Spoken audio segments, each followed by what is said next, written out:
what's up guys, for this video no, manonood nga pala tayo ng laro ni Idol Reyes. Isang friendly battle kung paano niya itago yung kubo, tila sinadya niyang pahirapan yung girl. At siguro naman yung grabe yung reaction niya dito, panoorin natin. At ito nga palang video na to ay mula kay KK Sport TV. Shoutout sa iyo bro, at makikinod lang ako sa video mo. The magician strikes again. This is how Reyes destroys his opponent on a safety battle.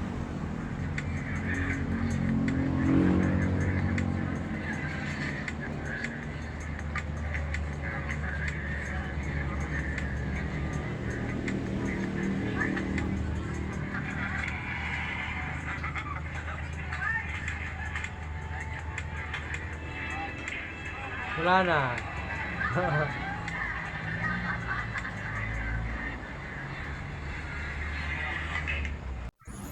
So yun na nga, nagkamali si Gar sa tira niya. So yun, friendly battle naman, pero pag nagkamali ka ng tira kay Idol, sigurado tapos na ang laban. So salamat nga pala sa mga nanonood sa video ko. And see you.